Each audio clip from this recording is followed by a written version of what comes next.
Good evening, everybody. Hello. My name is Kim Heil. I'm the Interim Associate Artistic Director. I see some familiar faces. So great to see all of you. Thanks for being here. Tonight is very special to me. You'll find out why. This is a show that I fell in love with really after the first read, maybe even when I read the title. MSG has a special place in my heart. So it is with great joy that I welcome to this stage our director, Jesca Prudencio, and our playwright, Keiko Green.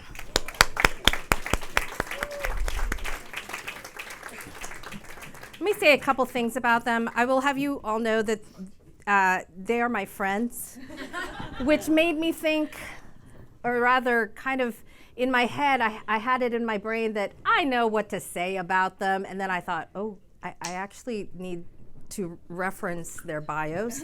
So let me, just indulge me for a moment.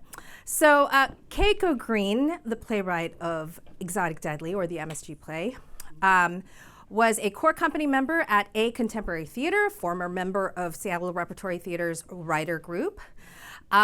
She's worked or written for a number of theaters. I'll let you all refer to the bio. I won't just read them out, but she is also a commissioned Old Globe playwright. One of her upcoming plays productions is actually just up the road at Signet Theater. They'll be doing her play Sharon in a few months, yeah? In June, yeah. And another upcoming production is Hometown Boy at Seattle Public Theater. She's a writer for a new TV show called Interior Chinatown, which will be on Hulu. She's also an actor. She's amazing. And has appeared actually recently at Backyard Renaissance for God of Carnage, and has appeared also at Denver Center, Seattle Rep, and ACT. And she is an MFA, she has an MFA in playwriting from UC San Diego. Keiko Green. And then this wonderful human being next to me, who I have quite a history with, which we'll talk about in a moment. But her production, some recent credits include ... at TheatreWorks USA, Bald Sisters at Steppenwolf, King Liz at Geffen Playhouse. And she also has this amazing show, which I am dying to see, not just because it's on a cruise ship, but because it does sound amazing. And it's called It's a Ship Show, We Fancy, at Virgin Voyages. She's also directed at Mixed Blood in Minneapolis, at East West Players in Los Angeles. And this is actually the third show of hers that I've produced. I produced her at San Diego Repertory Theater. A few years ago, we did Viet Gone together, and then we did Actually by Anna Ziegler, who has been produced here. So, and she too is a graduate of UC San Diego with an MFA in directing, and she is also a inaugural Julie Taymor World Theater Fellow. So welcome, Jesca. Yay. I'll just say, because I think it's important to say it out loud, that it's really wonderful and also important that we have 3 Asian American women up here. Yes, I'm biased. But I'll tell you that in the American theater, this is not a regular occurrence. This is rare. And so this is incredibly important that the Old Globe chose to do this play with these artists, and I really have such a place in my heart for this play. And so I want to start off by saying, and maybe I will now tell the story that So interestingly, and I don't know if any of you have had this experience, and it's very possible. I'm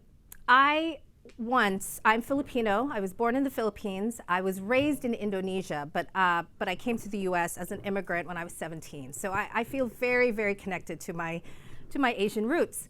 And one of the ways I stay connected to that, to my culture, is through food.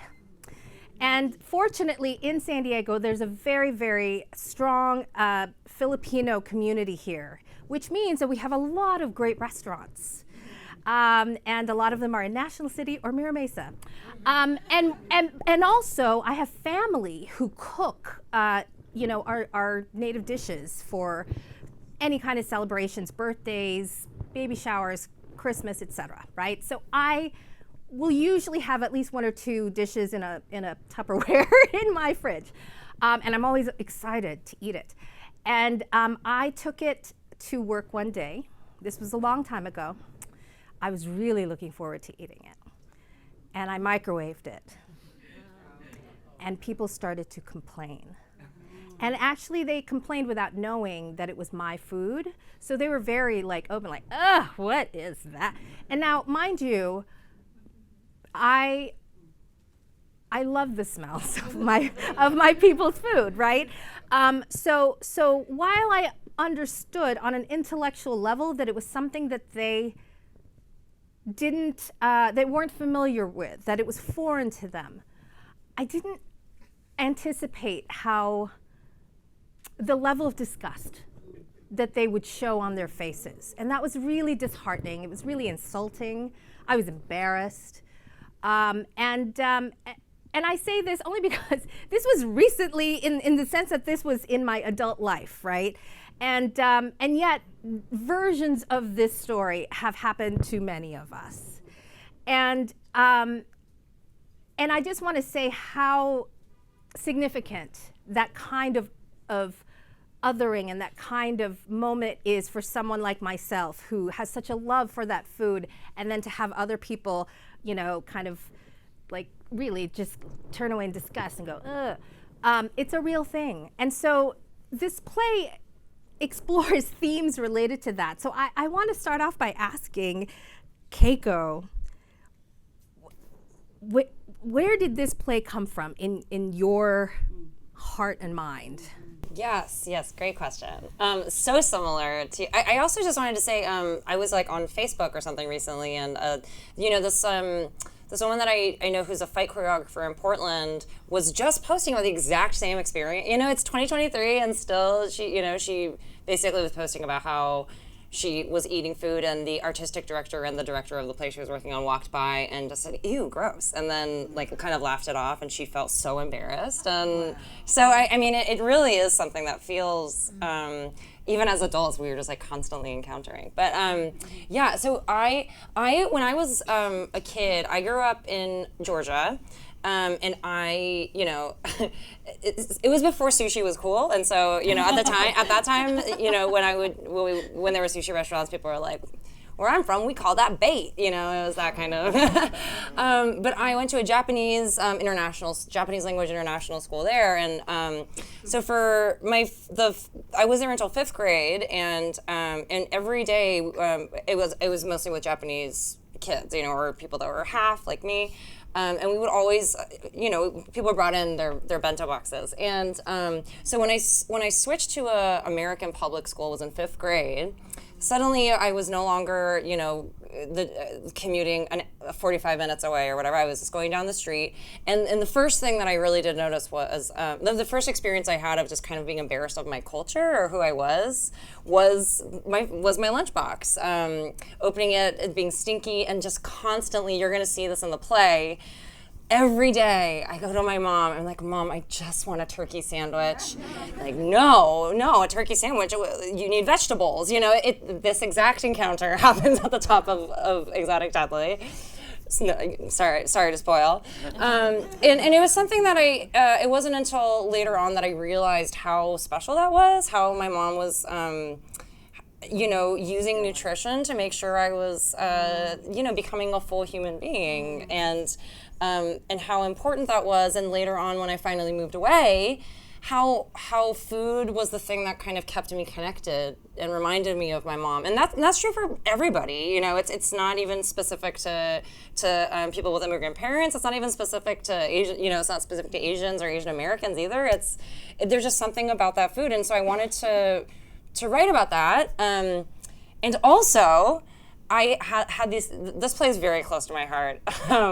And like the main character in this play, I also found out when I was younger that my grandpa was a food scientist who worked for Ajinomoto, which is this MSG manufacturing company in Japan. And I for so long, I also thought MSG was so bad for you. and it really felt connected to that shame, that guilt, that embarrassment of being who you were, and I've always wanted to write about that. I always, and honestly, while at one point while we were one of the first workshops of this play, the shooting in Atlanta happened with the salons where something like 12 Asian women were shot, and it felt important to kind of write something about how food is making fun of someone's food is often the first time people feel comfortable othering Asian and Asian American people.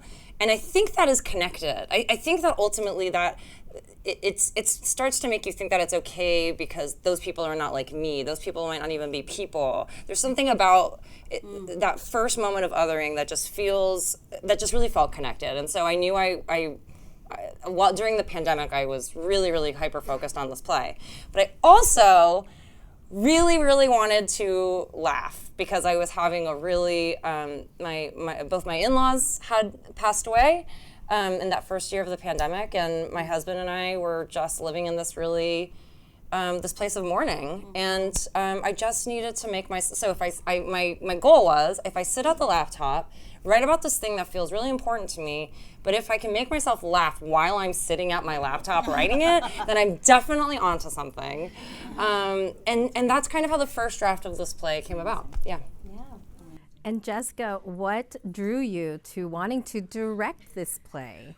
Well, I am drawn to impossible plays. And so when I read something and it scares me, terrifies me, I know I need to do it. Because I know it's going to challenge me, and I know that it's actually going to really unlock my imagination and our audience's imagination, because, even all the time, I don't want Keiko to ever try to solve anything. Just whatever's in your brain, just write it, and I'll figure it out. So that, I will say, just inform, just time traveling, just hopping back in time, fantasy, fact, reality, memory, and then also playing with genre constantly. We change locations sometimes 3 times in one page, maybe 4 times in one page as of yesterday. So that even those challenges was super exciting to me, because then I knew that if I read something and I know exactly how it's going to be done, I know that it's maybe not for me, because maybe it should be for someone else. I want to be challenged. That's why I do this. That's why I do theater. So there's that, and I'll say that it's incredibly personal for me. Directing is a biological experience for me. It's, even though I'm not on stage, I am on stage. My heart and soul and body and all my experiences are up there with my actors, and reading it, I could feel I had a biological experience of, to what it means to be othered growing up, what it means to fight your family when you're trying to, now I can use the word assimilate, but at the time you just want to be normal. You don't want to, had a similar upbringing to the main character of just wanting to you just want to blend in, so that desire to just be equal, invisible, is something that's very, very real to me too. So in addition to being personal, it challenges me personally, emotionally, but also in form. Yeah.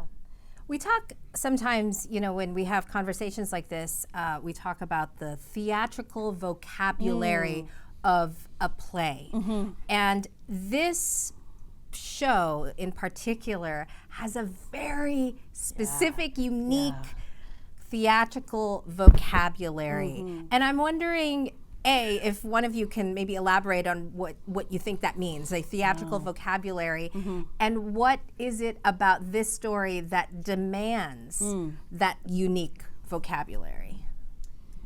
The second part, I feel like, is a little easier for an answer, which is, I think, because this play it's not an objective third-party viewing of things that are really happening. It is through the mind of a 14-year-old girl in 1999.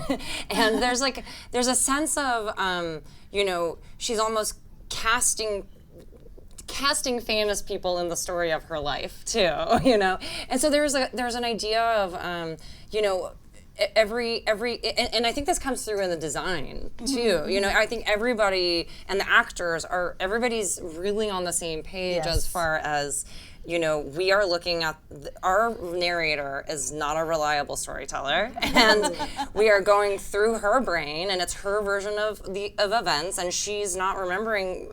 You know, the way people speak is how she would remember them speaking, and how they move, and how they look, and how the design. You know, it's just her version of it, and even her even the set when you first go in. I mean, there was a point we were talking about. Oh, this needs to look like a little bit more like the inside of her locker. You know, and so I think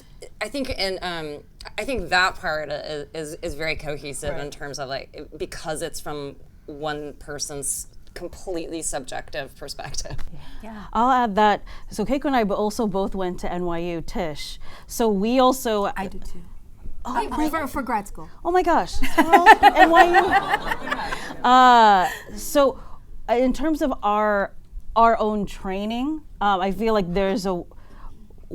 we kind of see theater in a similar way. Like I get Keiko's brain when you wrote it. I just get it. I get it very clearly. So I will say though,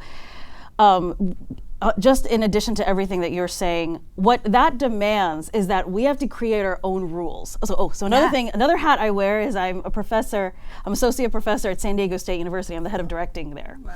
So I'm a professor. So that's right. And I've been there for 5 years, and so I will say that. As a director for this, when it feels so impossible or wild, or it's actually not. We just have to create our own rules. That's it. It's not the rules of our world that we know now. It's the rules of Ami's mind. And even what Keiko has created a world, but within that, I'm working with the designers and the actors saying, time traveling means this. When the audience, we cast the audience as this. In food in this world is either safe or dangerous. So that affects every design decision. So it's not, oh, that would be funny, or that would be cool, or that would look pretty. It's okay, how does she see these people? How do we hear them? How do they move? And we don't necessarily have to ask Keiko, we don't necessarily have to ask the actor. We as a company have to decide what the rules are. So once everyone's clear, my whole thing about directing or creating theater is that we have to, I don't know how to play unless I know the rules. It's the same thing as a game like Tag You're It. Once we know, we can just play. But that's the whole thing, we have to know the rules. So that's what we had as a design team is, okay, what does the stage mean? If we're gonna change location constantly, that means we can't fly things in. Even in that space, you can't fly things in, you can't bring things up from the ground, we can't spend 10 minutes doing a scene change. So what does it mean? And it's nothing wrong with what Keiko wrote. It's actually on the team to say, how do we solve this? How do we change location and time like this? And how do we have 4 scenes in 4 different parts of the world and time happen like that? So we have to create our own world so that, okay, maybe the audience won't know exactly, but it's clear enough so that we're following the story. So it's a lot of prep work for me, and it's a lot of clarifying constantly. And I'm constantly going. This process has been very exciting to me because it's really forcing me to practice what I preach as a director. Yeah, you know, it's interesting how I think the second part of the title, or the MSG play, right? And to me, MSG is like this magical, it is such kind of an enigmatic substance. You don't really know what it is. You'll learn more about it, by the way. But I wonder, Keiko, if you can maybe talk a little bit about the sort of metaphor or, you know, symbolism of MSG, and particularly you talked about how you learned that your grandfather worked on it, and there are obviously some narrative parallels to that in the show. So without giving away everything, I guess what I'm really asking is, do you use it? No. Everybody does, whether they know it or not. Yeah. Yeah, were you about to say? Oh, no. Oh, okay. Because I am curious about. Okay, I don't know how to parse this, so bear with me. But there's something to me very essentially Asian about MSG. Maybe obviously Japanese, but in terms of the storytelling of this play, in terms of the style of your directing, to me there is something quintessentially Asian, that in the way that MSG is quintessentially Asian. And I will say the same for something like, the movie that won Best Picture this year, Everything Everywhere All at Once. To me, that was a vision that was quintessentially Asian. And I wish I could put my finger on it to tell you why. So I'm curious if you agree with me. Yes. No, just kidding. Wait, can you imagine if I just said yes and that was the end? No. Yes, I think so. And also, I think the original question you're asking was, is it standing in for something else? And Yes.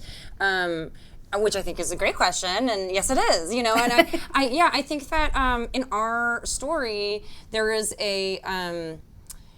The danger of MSG really kind of parallels the danger of sticking out too much in the world. And when Japanese, our story is about Ami's mom is Japanese from Japan.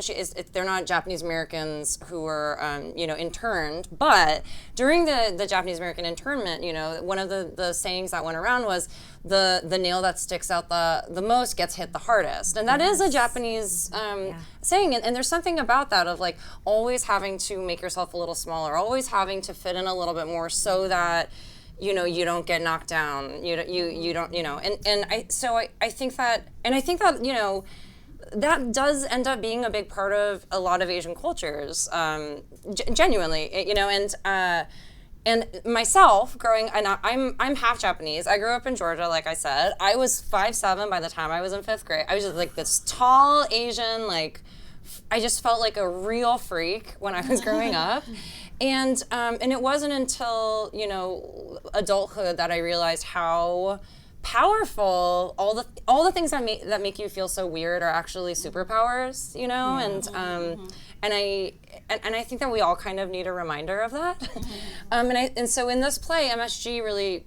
I think that's ultimately the metaphor is when she embraces the MSG and how it's part of her blood and in her family, that also is an embracing of it's okay that I'm kind of not the person I wish I was. There's celebration in that and there's joy in that, and it's learning about how to just kind of take up some room in the world anyway.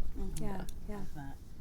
I guess I'll add that it's I think I don't think about the identity part as much. I think it's just so I think it's more personal than I think Asian, I guess. And I think that's part of our identity, and so that comes with it. But I think because I believe that the personal is universal, so the more specific something is to a person, the more people relate to it. I've just working with new works, it's proven. The more we try to make it like so that everyone can digest it, it gets more vague. Right. So I do believe that there's something for everyone, and even though it's a very specific story and I'm Filipino, but there's so much in it that feels so personal, and I know it's going to connect with everyone in some way. Yeah. Let's talk about the process of working on a new play. Yeah. What are you listening for?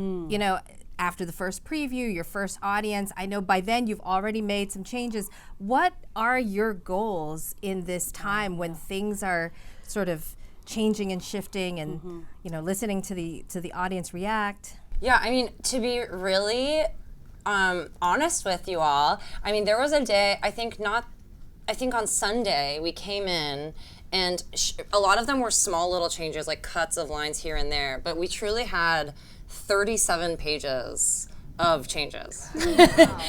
37 pages of changes. And again, like a lot of them were small, just cutting a line or something, but some of them were new, really big changes, cutting of huge sections that had been, fully choreographed. And it's just, it's this play has been through a lot of development. It's gotten workshops at a lot of amazing places, but and even in the rehearsal room, there's something about finally getting it, having it fully supported with everything, that you just kind of realize, oh, we don't need that line because they're already doing that. We already get it. Or this funny, sidebar, which is really there for humor, actually just takes away from the momentum of this really great scene that's sizzling between these two actors. And so it's the unfortunate and very exciting thing is that it's not really until this part of the process that sometimes we can't even make these big changes. And I'm just so lucky that I have a team,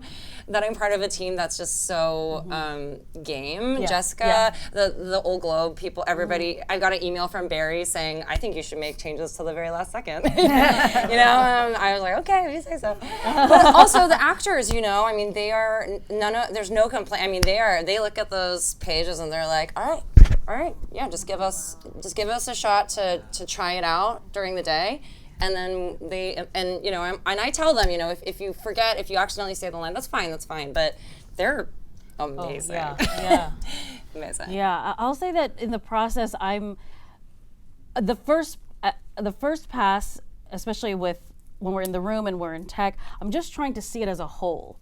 I'm trying to get through it quickly so that we can just see what it is as an organism first, big picture, and then we can go in and say, where do we need to trim? Where do we need to, or what did we create? What is it? So that's what I'm seeing in the first audiences. Even now, I feel like actually Sunday night I was able to really see it and hear it. And it's helping me understand, this is a convention that I want to repeat.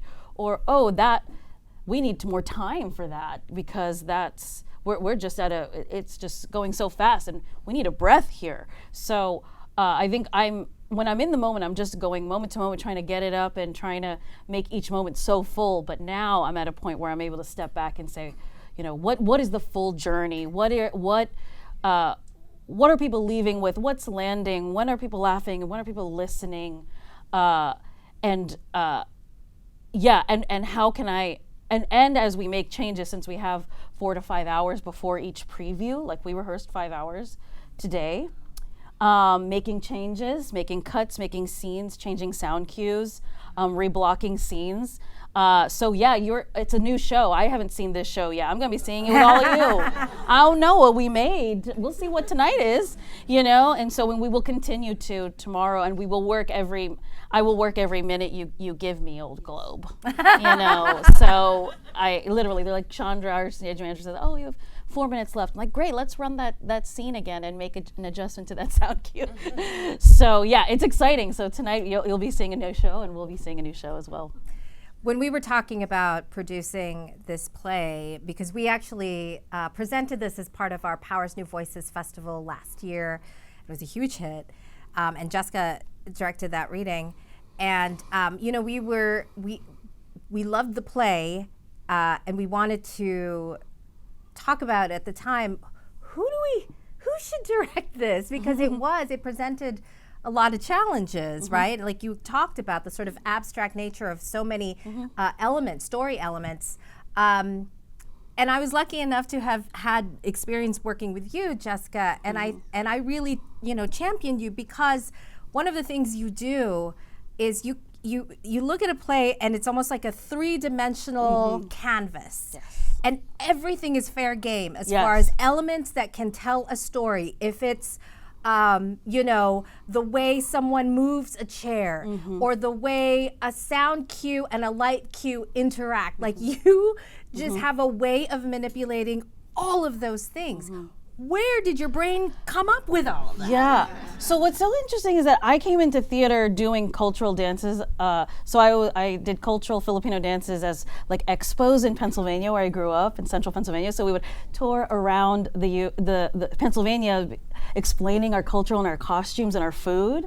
And so we would do these expos, and that's actually how I started performing, and then I got into theater. So this idea of like performing culture has been very interesting to me. And then I went to theater and was in music musical theater, and then I knew very young I wanted to be a director. So I studied it in both undergrad and grad to be a director. And then I've now been doing more choreography. And as the first Julie Taymor World Theater Fellow, which is a fellowship for directors and choreographers to live anywhere in the world for a year, anywhere but Europe for 1 year. And so I was the first person to get it. So I lived in Thailand, Japan, and the Philippines studying different performance forms and had Julie Taymor as a mentor, and she's just incredible. Learned so much from her along the way. And when I traveling the world, and when there are these companies that don't have all these lights and all the projection and all of the technical, they don't even have an industry like we do, but they're able to make theater and create a tsunami on stage, to have bloody fights without blood. You know, they're able to do so much. So I watch this and I say, it's possible. In terms of form, anything is possible. It's just you have to understand your how. My how is very broad. So I look for inspiration outside of what I was taught even here. And so I think what's exciting about this is that I spent 3 months in Japan studying no theater, which is a very ancient form of Japanese performance, and it's very slow. And I studied chanting and dancing, and I never thought I was going to be like a Japanese no performer, but it was part of my fellowship that I said, well, let me dive into this form for 3 months with 2 incredible senseis in Kyoto, and I never know when I'm going to use it. And that's what Julie said. She's like, just go, and you don't have to create anything afterwards. Just experience it, and it'll come out. And then there are moments in the play where I said, okay, well, how do we solve that? And I'm like, okay, well, all that performance art that I studied in Asia was all about nature. So when Keiko writes something that's like, well, here we are in nature doing this, and I said, that feels impossible. And I said, oh, right, I know what that's like. I know how to embody nature because I did it for 40 hours a week with this sensei in a room moving like this, for 3 months. So I just never know when my experiences are gonna come up for me. So I guess that's where I'm picky when it comes to work I'm working on. So that's why I was also drawn to this. That I know it's gonna unlock my creativity in some way. And I think that's even post-pandemic. I was like, we gotta take risks. We have to take risks in theater. Now, I feel like our audiences are smart, they're excited, they want to be challenged, they have great imaginations. So let's do it in the theater. Let's do it. And so that's exactly what Keiko does, and this play's allowed me to unlock that. Can I gush about Jesca for a second? Yes. Okay, I just have to tell you. We also, Jesca and I, when we had one of our first meetings, when we realized we were going to be working together, or when we decided to work together, I'd say, we both, we're both people that are like, the process is really important to us, not just the product. It's really important. I really do say this at the beginning, Kanya, because you think it's a given because we're working in the theater, but it's not. It's really important to me that we have a good time. Yes. Truly, because I think that when you see a play that has been born out of joy and fun, it's just so infectious, and the audience can feel it too. And man, did you follow through? Yes. It's even today, there's something. What it does is it gives people the opportunity and the freedom to be silly and make mistakes, and try something that's not working at all and fail hard on their face, and then but it's okay because it's this really safe, wonderful space. And even today, implementing new lines, actors are still barely getting, they're still making each other laugh, they're making themselves laugh, and you'll be able to see that in the show. I think that everyone I think has been, I think you've just created this really amazing space where we are genuine. The fun that the audience has is because of the fun that we had creating it. And I'll say that I assisted a lot of fantastic directors in New York and all over the world, and I couldn't see myself in that style. They're just so harsh and mean, and and I said there must be a way to do this while being nice. And so I have 2 degrees. I have a BFA and an MFA in directing, and I say you don't have to be mean to do good work, and so it's just we can be joyful and positive and affirming and work really hard.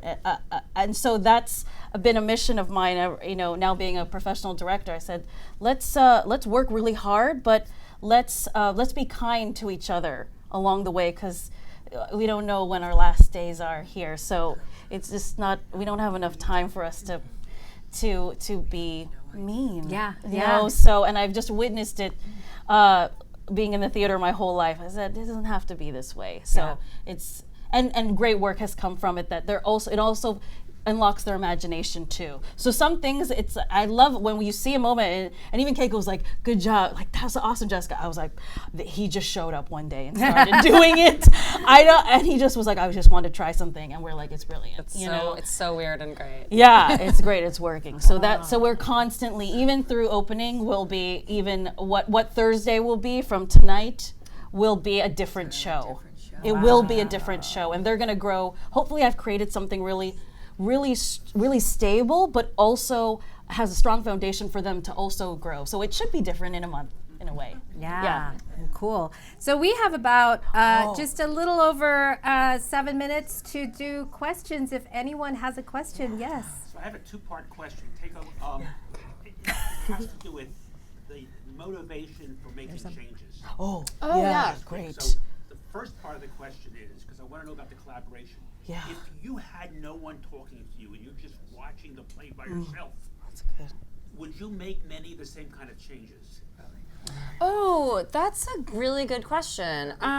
You know, Yes, sorry. I have a microphone for you. Well, the question basically was, if there was no one else working with Keiko, would she still be motivated to do the changes in the script? And let me just ask the second part of the sure. question, Great. which is now, maybe through an example, I'm just really curious how those changes are made. Yes. Yeah. What drives those changes? You're listening, you're watching. How do you know that something has to be changed? Great. That's it. That's like an actual question. It's like a good question. It's like a question. Yeah. Yeah. So you know, it really depends on the thing. Just to be totally honest with you, there's a point where we were like, when we were getting out of the space, I'm trying to remember when this was, but there was a point where we were like, we want to shave about 15 minutes off this play. Yeah. So at that point, we're like, okay, I have a terrible, terrible memory, which is bad sometimes and also sometimes great. And I have this incredible ability to watch something as if it was the first time, over and over again. So I'm constantly laughing at my own jokes, which is a little embarrassing. But I do think, I think that what that gives me is the ability to sit down sometimes and be like, okay, where am I starting to check out? If I was watching, especially when we're getting to this point where we're just trying to trim the fat, and so the easiest changes at those points are like, okay, what is not crucial to the story? There are some things that are not crucial to the story that I will die before I cut, but there are other things that are a little bit easier to get rid of. So that's probably the easiest type of change to make.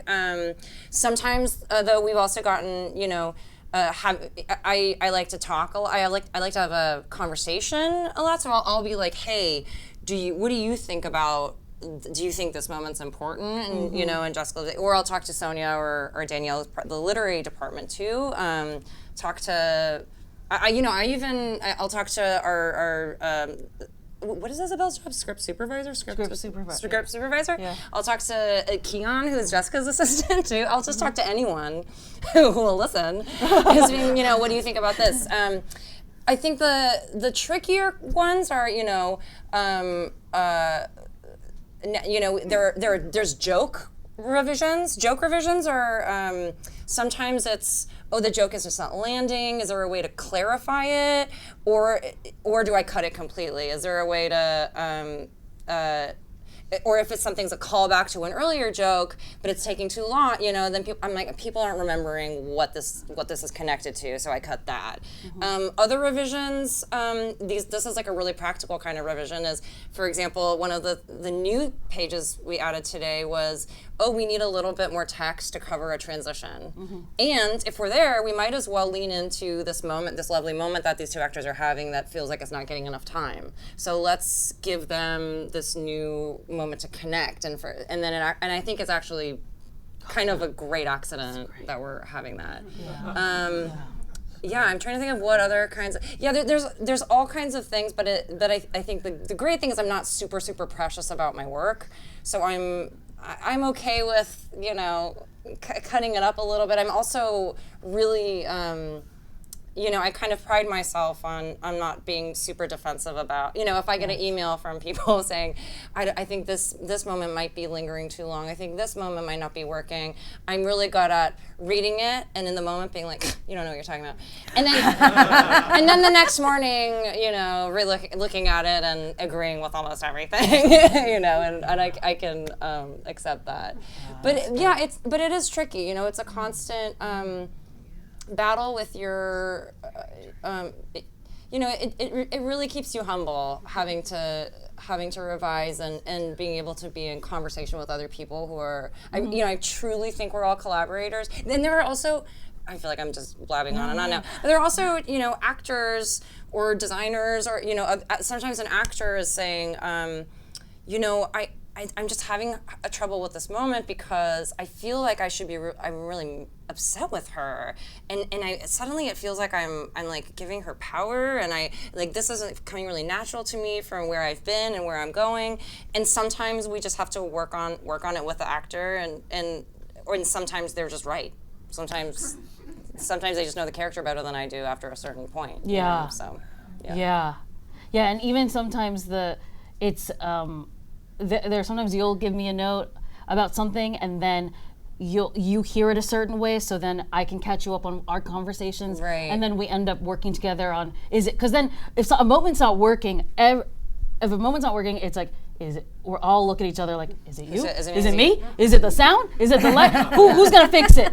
And so maybe we fix it in one department. We're like, no, that wasn't it, or oh no, or oh, I'll have a realization, or you'll say, I'm definitely gonna change this, and we watch it in a preview, and then we're like, no, it works. Yes. Oh my gosh. That's been happening too. It's like, oh, just so you know, we're gonna lose this. I was like, okay, totally, it's gonna get cut. We saw the first preview, we're like, oh, there's no way we're cutting this. No way. Oh, no way. So Great. That's so great. One more question. I thought I saw another hand. Yes, she's going to bring the mic to you, sir. When selecting the actors, what do you look for in an actor that's going to fit into this kind of crazy new idea that you've got going? Yes, this was really a really challenging and exciting process, and we all did it through Zoom. We did it through Zoom. So Keiko has a good idea of the characters. I had a pretty good idea of the characters, but Keiko really knew the characters way more than me. I knew the kind of actor I wanted to work with.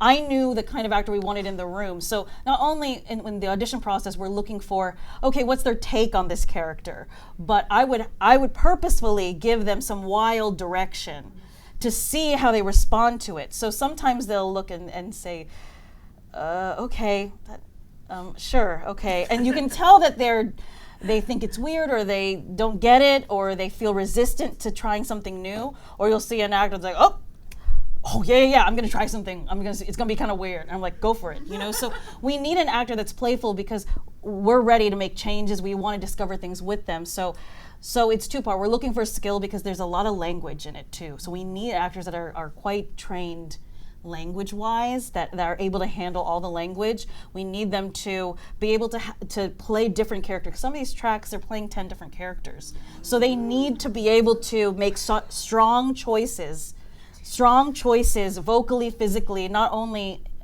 lights and sound and costume is going to help, but they need to be able to have a range that's very specific. That suddenly, because sometimes we would audition someone, they were amazing in one track. Right. But then we were like, oh my God, they're perfect for the brother. Then they could not do. Then they did the same choice for every track. Yeah. Couldn't work with them.